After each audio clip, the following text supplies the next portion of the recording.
Hi, I'd like to read Away from the I into the Sattvic, Tadvanalila. How did it begin?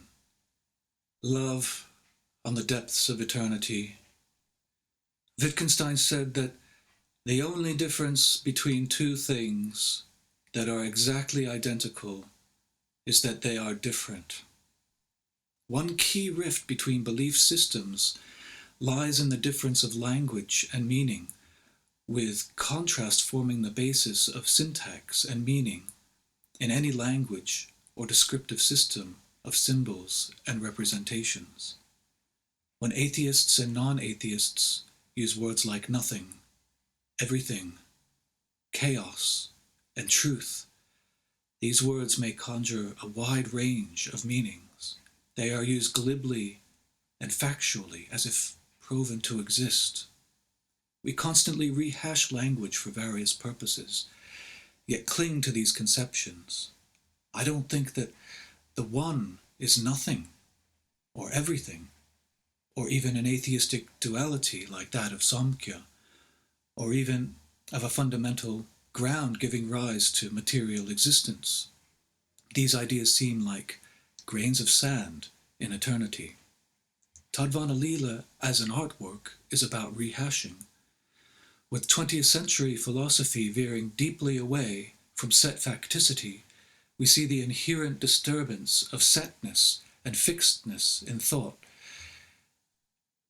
And most philosophical systems throughout history have viewed reality and mind as pliable from different perspectives. From a biological standpoint, it makes sense that humans have come to express and select for certain traits: dominance, knowing what one is talking about, not being insecure or overly losing one's ego or sense of I, being able to communicate effectively through attributing meaning to things, cutting others in order to feel taller. Padmasambhava, the second Buddha, cautioned about the dangers of attributing and attaching meaning to things. With modern E8 theory, scientists are shocked to find that the underlying structure to multidimensional mathematics appears language-like, but stress that it may be far from a language. The word God is perhaps the most heavily loaded and contentious word ever used. For philosophers and mystics, it indicates everything that cannot be knowable and beyond. That is a radically different perspective and appears closer to an atheistic definition. With Russellian monism, the logics of atheist and religious thought are stripped away and combined to see what remains. Panpsychism believes that all is mind, while its antithesis is panprotopsychism, the belief that the ground of all constituent reality lies upon a very firm floor. In my view, quiddities like mass are multidimensional shapes that interact with other multidimensional shapes in various ways, giving the illusion of mass, etc. What underlies this is something else. In modern philosophy, atomic facts can change molecular facts. If we know all the details of a crime and the evidence points to one person, everything looks true. But if the real criminal confesses, then the atomic fact changes all the molecular facts, which begin to change and order themselves differently. This is syntactic. The environment is syntactic. Tadvanalila is syntactic. It was constructed as an exercise, an art, where atomic facts could change molecular facts, producing variation. Underneath atomic facts, we have symbols. Symbols themselves are the only things that can change atomic facts. In the past, the swastika was used as a symbol of peace, but the Nazi regime changed that, and so that symbol is viewed differently now. This is just an example, and we know that the symbol was, in fact, reversed. So, what other symbols may change reality? Can anyone guess? Symbols themselves may be likened more to far deeper truths of consciousness and reality. For example, emotional states or mental factors. Writing about art is removed, but still embodied, mediated, and tethered to the art, but stripped back in another language. I'm more interested in what's not written than what's written. When we are upset or angry, we view symbols, atomic and molecular facts differently. This illustrates the extreme subjective nature of reality. The so-called double-slit experiment of the early 1900s, where observation changes how particles behave. Modern experiments, post-2000, have shown the quantum wave nature of delocalization in matter observed in up to 430 atoms. Low-temperature rubidium atoms in a vacuum chamber between lasers have been shown to tunnel within a lattice in 2015. They are as likely to be in one place as the other when observed. In the neurosciences, Stort-Hameroff found evidence that consciousness is due to quantum vibrations in brain microtubules, that consciousness derives from deeper order, finer scale quantum computations in microtubules inside brain neurons, which regulate neuronal membrane and synaptic activities and connect brain processes to fundamental space-time geometry. The marriage of materialist views with the mystical is perhaps one of the greatest challenges to modern studies in consciousness, and will hopefully be developed further in time. I had hoped that art would play some role in this endeavor, in a sort of mixed syntax art. With Tadvanalila, I wanted to allude, perhaps through a sort of ekphrasis or tone poem that plays with musical narrative and symbol, that uses discontinuity and continuity and various levels of coherence to painting orders. Is it order or something far beyond that and more beautiful? Well, for the ancient Greeks, eros embodied chaos and was a psychological aspect of reality. It has not been proven that chaos exists, and this is why aleatoric die casting is still preferred by many over the best algorithms, which consistently turn up the same numbers. No matter how we try to remove the artist's hand in order to create, we run up against this problem of seeming order and chaos, that chaos does not seem to exist in our natural world, though that does not mean it doesn't exist. Perhaps we can see the idea of chaos in avidya, which is eternally married to Brahman, or the Gnostic demiurge, which obscures the one and gives rise to creation. In itself, this illustrates fully the power of thought, which directly affects the phenomenal world around us. For Christians and Muslims, both God, or everything beyond what is knowable, including mind, and the physical world are real. For Buddhists, neither God or the physical world is real. For Hindus, only God, or all that is beyond the knowable and mind, is real. And for atheists, only the physical world is real. I neither affirm or reject these views, and of course there is bleed over in these beliefs. During the writing of Tadvanalila, I veered more towards the view that only everything beyond the knowable, including mind, is real or true.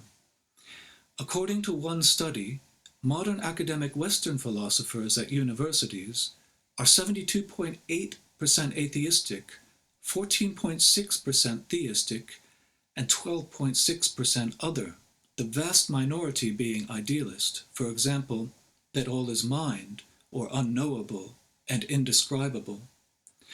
Although I do not reject realist idealism, which is scarcely talked about, I also do not reject anti-realist idealism, and if pressed, I identify with idealism generally. in that it includes the material world. For me, mystical poetry, thinking, art, and music begin to touch closer to a definition of idealism that I could accept, and it lies within realms of meaning-making, wholly outside of conventional language, while mathematics is yet another path to abstract languages that do not necessarily indicate truth, beauty, or compassion. Idealism is not something that is slowly dying. It would appear as something in the vast minority of mystical thought throughout humanity's long, violent career. In Tadvanalila, I tried to depict sweeping violence and impermanence, yet peace and beauty away from the transcendence of the I or self, that true domain of compassion, where pockets of events of I seem to break the flow and continuity of perceived time, and this is in line with Luigi Nono's conception of an enclosed system which enables fidelity of control. These depictions were through cut segments and variations of themes, and experimentation with coherence and continuity. Certainly, Schenker and Schoenberg as anti-theorists went away from facticity, and Schoenberg wouldn't disclose his closest techniques that were too private in nature to share. Schelling thought that the mystics of the East fled from the world in order to return to immediacy, which I take to mean immanence, missing the contingent, unfolding play of life as part of that immanence. He saw that mystical thinking of a return to immediacy to be conditional upon annihilation of consciousness, though Eastern mystical thinking is far more variegated. With the appearance of gaps that we fill in, each piece of knowledge gained causes a perceptual syntactic change. The mind appears as syntax, just as environment is syntactic, and as syntax is art, and art is myth. I tried to convey similar windows of perspectives in Tadvanalila. Perhaps at some level we see the logic begins to break down. We desperately cling to things in order to regain control, to survive and make biological selective choices. In needs-based aesthetics, we see that male birds express the traits of representations of food and markers signifying safety on them. There may be little truth within the common perceptions evolved through evolutionary forces, forces which drive our thinking towards life and pleasure, though also through an evolved sense of pain, and thus away from the unknown, unknowable truth, beauty, and compassion. As humans, we may wonder what the arts are all about and draw uniquely distinct perspectives on matter.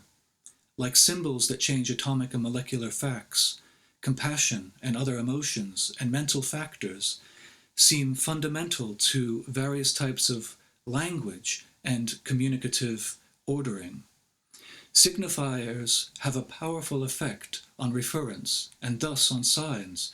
They can change nuclear and atomic facts. Tadvanalila is like an analogy of metempsychosis, a phenomenal idealism that we see in the mystical works of Hafiz, Shankara, Pythagoras, or the Gospel of Mary Magdalene. Kant, Schopenhauer, Fichte, Schelling, and Hegel argued for the absolute primacy of consciousness. Fichte and Schelling began re-engaging with Neoplatonism. Eckhart Tolle comes close to my ideal of true love, compassion, and beauty, far within the endless sea of pain, that endless pain, loneliness, and sacrifice, which gives rise to desire, anger, and ignorance, and from there many other qualities. True love never dies. It is eternal. Nothing is forgotten. Wittgenstein said in the Tractatus that if you cannot give an answer, then you cannot ask the question. Indeed, on page 14 he makes the ultimate postmodern statement that form is the possibility of structure. It is pure irony that to be guessing, and creating in the realms of the imagination and fantasy appears closer to the primacy of reality, of potentiality. It does not make more solidified laws and truths less part of itself. Husserl described phenomenology as a field of neutral researches, which is similar to the idea of the neutral centrality, that negative dialectics too, through chipping away to reveal art and science, can be metaphysically neutral. In my view, lower types of love may be annihilated, perhaps through soul unions in the astral plane, but this does not affect pain as loneliness and its lower manifestations, or any of the sources or levels of compassion. Mind and thought may merge where physical objects cannot. While perhaps the pain of loneliness is the great endless sea spoken of by astral projectionists and remote viewers, most ideas are very speculative from the perspective of our inexperienced view, though some may have experience of such kind. How can we know without experiencing? Perhaps through other methods of knowing. Language is little apt in such delicate issues. It seems folly and unscientific, indeed illogical, to dismiss the possibility of anything, however remote, in favor of the mundane and what we are used to, and this is not innovative. The mundane becomes increasingly labeled by science as a drop in eternity. It seems folly to judge on appearances, yet one may not dismiss the architecture of realities which lead to thought modalities. To think that love holds more pleasure than the sacrifice of pain is to ignore that sacrifice is pure love. That which isn't true pure love and compassion dies through suffering, tears, and grief. Only one thing can be known with certainty, and that is the unknown, the one, compassion, truth, beauty. In time, things become unfacted. We may be awed by the fate and free will. Surely, the will to do good does matter. It is all that matters, even if it can never be made a fact. With the dangers of generalizations that confer the hallmark of intelligence, we must be careful not to remain ever entrenched in the safety of specificity.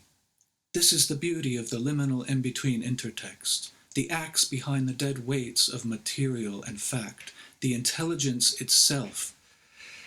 This balance is art, as I have tried to show in Tadvanalila and other pieces.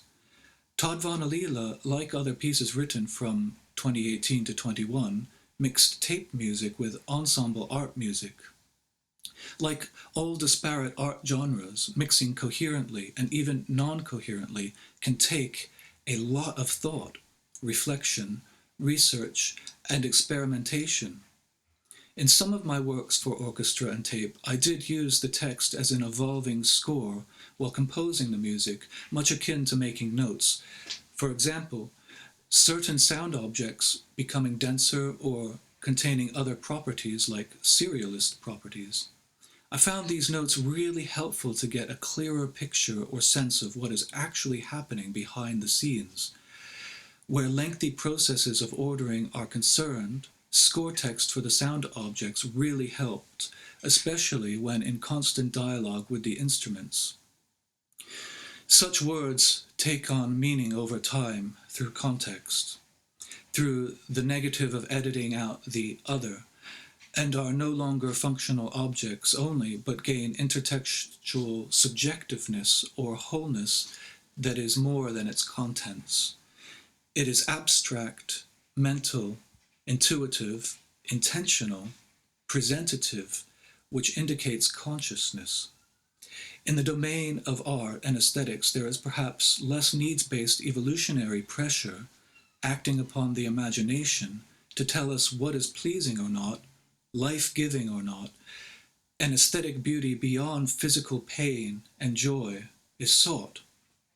It is easier said than done, mixing disparate arts, and culture drives this process as individual contributions to innovation may be slow. Things that don't seem to fit together must be taken apart and reassembled conjointly, must be understood and rebuilt. With much more than the parts in mind, it is the acts behind those parts, the syntax and relations that must be addressed.